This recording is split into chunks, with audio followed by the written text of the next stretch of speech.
Beveik už 1000 km nuo Vilniaus, vos už 30 km nuo Krokuvos, Beskidų kalnų priekalnėse išsidriekęs nedidelis jaukus Vadovice miestelis.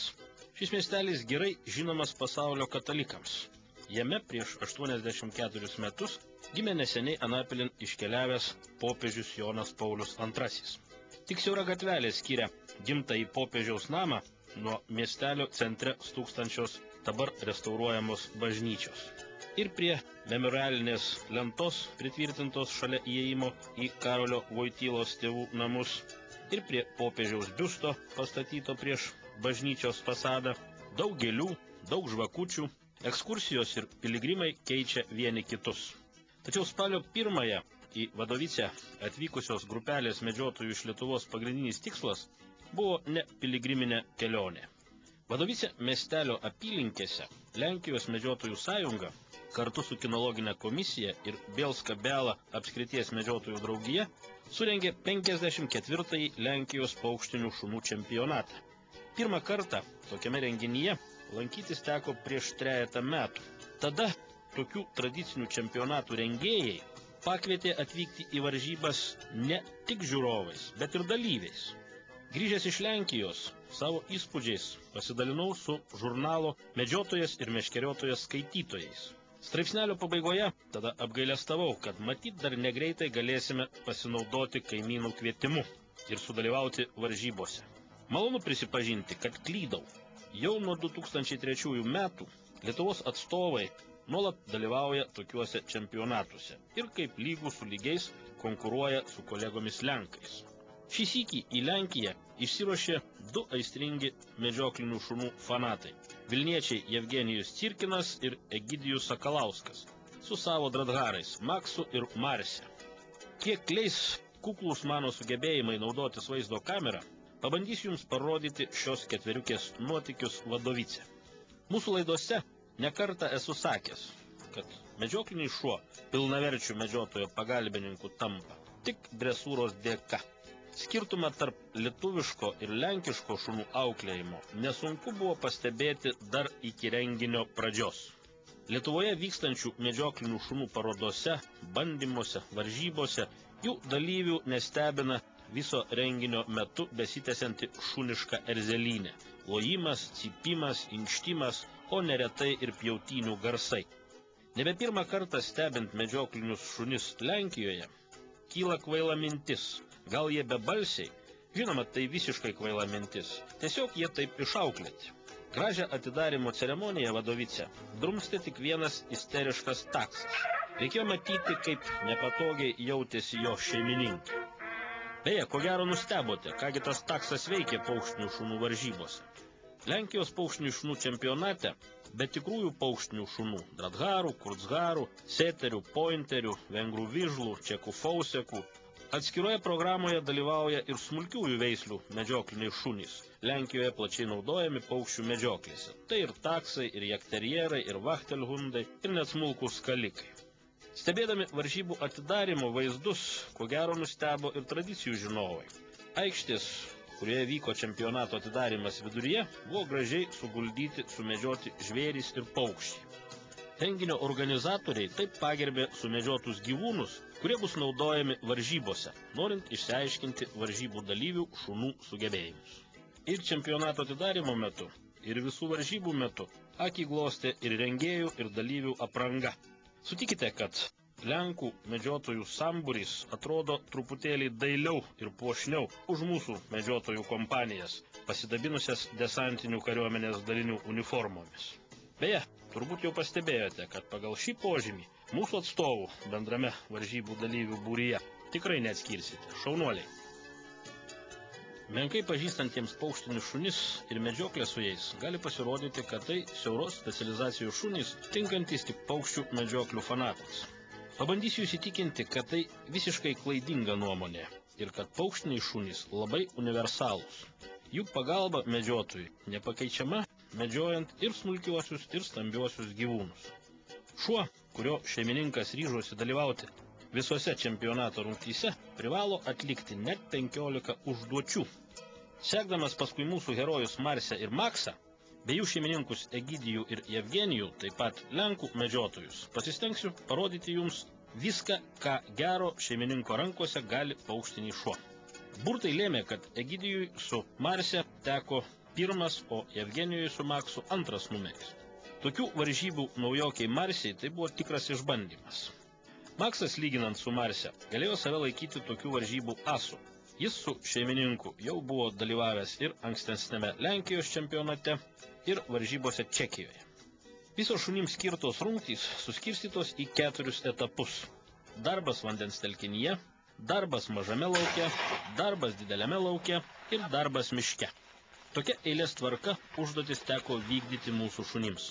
Beje, visos 15 užduočių tai ne dirbtinės, o įprastos medžioklėse nuolat sutinkamos situacijos, kai medžiotojui reikalinga šuns pagalba. Varžybų metu tiesiog imituojamos tokios situacijos, o šuns ir šeimininko, nes tai turi būti darni komanda, darbą akylai stebi teisėjai. Pastarųjų darbas primena meninės gimnastikos ar dailiojo čiuožimo arbitrų darbą, nes ne paskutinę vietą vertinant šuns sugebėjimus užima ir jo darbo grožis. Vandens telkinyje šuo privalo atlikti 4 užduotis. Pirmoji užduotis – paukščių paieška vandens telkinio pakrantės sąžalynuose. Po šeimininko komandos šuo privalo neraginamas netrumpiau kaip 10 minučių naršyti nendrynus, švendrynus ir stengtis išbaidyti ten pasislėpusias antis ar laukius. Pažiūrėkite, kaip tai daro Kurzharė Arka, kurios šeimininkas gyva Lenkijos kinologijos legenda Ervin Dembiniok. 82 metus pradėjęs kinologas, kelių knygų autorius, tokiuose varžybose dalyvavo 50 kartą, bet ne per žingsnį neatsiliko nuo gerokai jaunesnių varžovų. Sekanti užduotis – paieška anties pėdsakų. Teisėjai šunint nematant paleidžia antį, kuri neria į vandens augmeniją. Po kiek laiko iš paskos paleistas šuo turi apieškoti tuos sąžalynus. Štai kaip tą užduotį atlieka Jevgenijaus Maksas. Nors jam gerokai trukdė tvenkinyje gyvenančios ondatros paryčiui palikti kvapai, jis puikiai išnaršė visą vandens plotą, demonstruodamas puikią uoslę. Trečioji užduotis vandenyje – surasti ir atnešti į sąžalynus nukritusią pašautą antį. Tai dažna situacija, kai šuns šeimininkas ateina į pagalbą greta esantiems kolegoms. Anties pašovimą imitavo teisėjai. Jie tiesiog įmetė į žoles nebegyvą paukštį. Po kiek laiko atvestas Maksas labai lengvai susidorojo su šia užduotimi ir atnešęs antį gracingai ją įteikė Jevgenijui. Ketvirtoji užduotis – pašautos anties atnešimas iš atviro vandens ploto. Šiuo atveju šuo ir šūvį girdi ir stebi krentantį paukštį. Egidijaus Marsė viską atliko puikiai. Pasigrožėkite.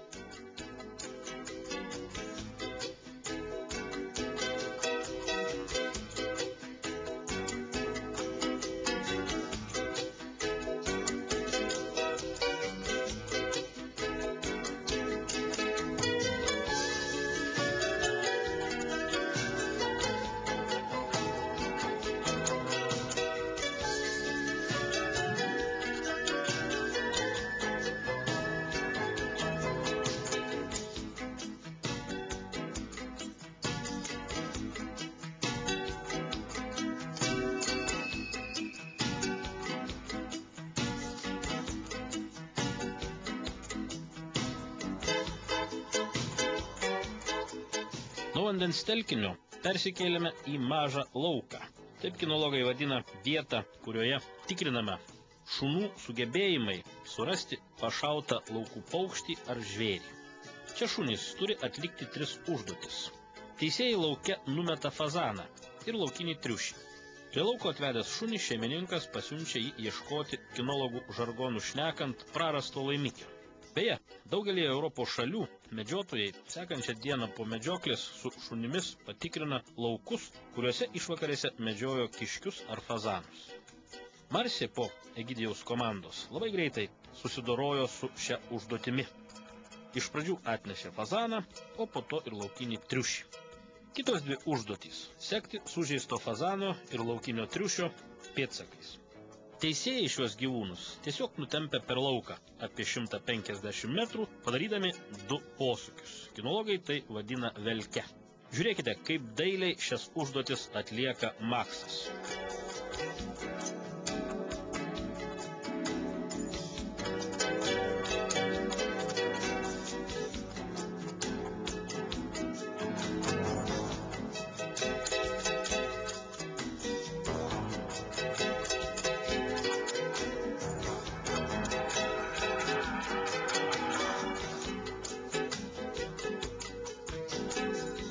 Štai jis ieško, suranda ir atneša fazaną.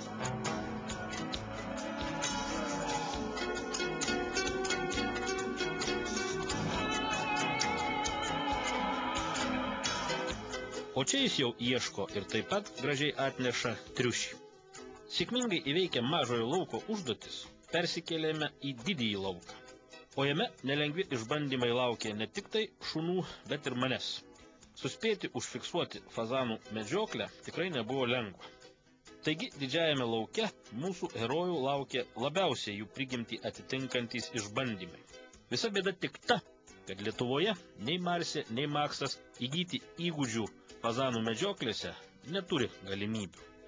Gražioje kalvotoje vietovėje vietinių medžiotojų kolektyvas sudarė visas sąlygas ir šunims, ir jų šeimininkams pademonstruoti savo sugebėjimus fazanų medžioklėje. Fazanų tikrai buvo gausu.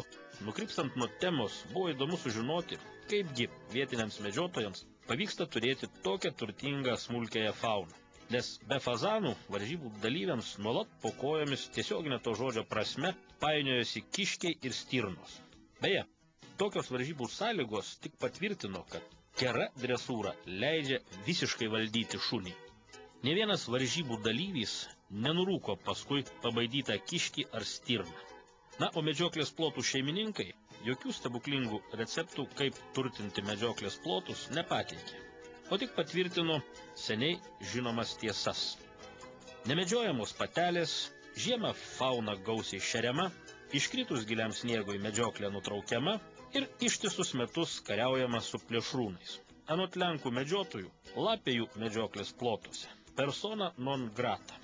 Užtat vos keleto tūkstančių hektarų medžioklės plotai kiekvieną sezoną atseikėja iki 800 fazanų laimikį. Deja, nuolankus jūsų tarnas, bandydamas užfiksuoti, kiek daug laukuose yra fazanų, patyrė visišką fiasko. Nors iš po šunų nuolat kilo būreliai fazanų, mano kameros objektyvas taip nė karto ir nesugavo tokio vaizdo. Užtat su kaupu atsigrėbiau, užfiksuodamas štai šį statišką, bet labai mielą vaizdelį. Nors ir Egidijus, ir Jevgenijus labai pergyveno prieš šią rungtį, jų augintiniai savo šeimininkų nenuvylė. Ir Marsė, ir Maksas gavo visai neblogus įvertinimus. Tačiau šioje rungtyje sublizgėjo ponios Izabelos Cichon, Kurzharė Deri, aiškiai patyrusi fazanų medžiotoja.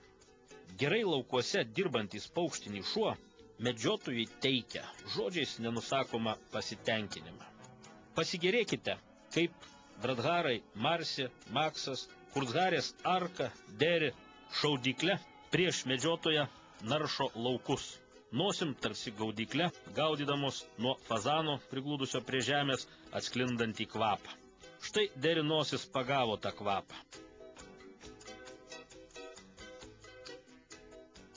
O štai užfiksavo, iš kur sklinda tas gundantis kvapas ir nutilko. Argi ne dailininko teptuko vertas vaizdas? Gražiais įspūdžiais iš didžiojo lauko ir skane karšta žirnienė pristatyta tiesiai į palaukę. Baigėsi pirmoji varžybų diena. Na, o mes pasakojame apie mūsų medžiotojų ir jų augintinių nuotykius antrą varžybų dieną pratęsime jau kitoje laidoje.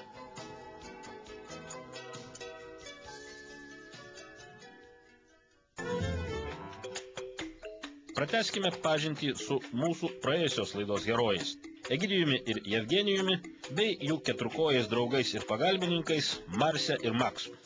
Antrąją Lenkijos paukštinių šunų čempionato dieną šunų laukė užduotys miške.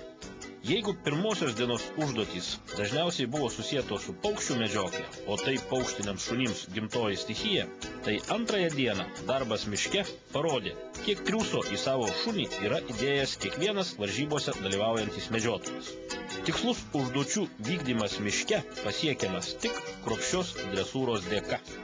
Ko gero pati sunkiausia visų varžybų užduotis – lapės atnešimas. Nebejoju, jeigu varžybas galėtų komentuoti patys jų dalyviai, Marsė arba Maksas, jie vieningai šią užduotį pavadintų šlykščiausią. Reikia pamatyti, su kokiu pasibjaurėjimu šuo ima į dantis surastą sumedžiotą lapę. Bet noras įvykdyti šeimininko komandą priverčia nugalėti prigimtyje slypintį pasišlykštėjimą.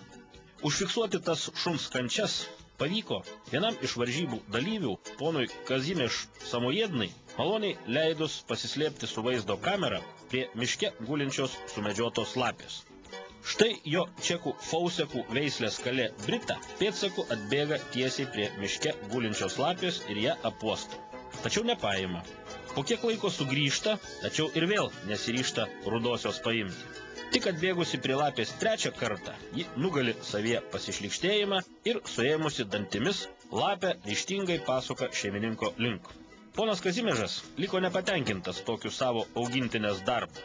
Ir jau po teisėjų įvertinimo, peržiūrėjęs ir mano užfiksuotus vaizdus, dar sykį liepė savo fausekiai paimti numestą lapę ir paduoti ją šeimininkui. Nežinau, ką tuo metu mintyse keikė Brita, dėl papildomo karto žiaumoti lapės kailį. Save, kad iš karto neįvykdė komandos, ar atkaklų šeimininką. Beje, ar tik nepagalvojote, kad nusišnekėjau, kalbu apie kažkokį fauseką, o jūs ekrane matote paprasčiausią dradharą? Ne, tai ne klaida. Pono Kazimiežo šuo tikrai yra čekų fausekas. Ši čekų šunų veislė tokia panaši į vokiškuosius dradharus, kad kinologai turi net anekdotą tą temą. Jaunas šunininkas klausė patyrusį kinologą: kolega, kaip atskirti čekų fauseką nuo vokiečių dradharo? Šis, pakrapštęs pakaušį, autoritetingai atsako: tik pagal kilmės dokumentus. Pirmieji lapės atnešimo užduotį turėjo atlikti Egidijus su Marse. Marsė užtikrintai nuskodė per pievą nutemtos lapės pėdsakų ir dingo miške. Netrukus ji išniro iš jo su lape dantyse. Tačiau pamačiusi kitoje pievos pusėje stovintį šeimininką, nusprendė, kad jo komanda jau įvykdė ir paguldė rudąją papievyje. Jokie Egidijaus įkalbinėjimai dar sykį paimti į dantis tą bjaurų nešulį ir panešėti jį iki šeimininko jaunosios kurzharės nepaveikė. Beje, varžybų taisyklės griežtos.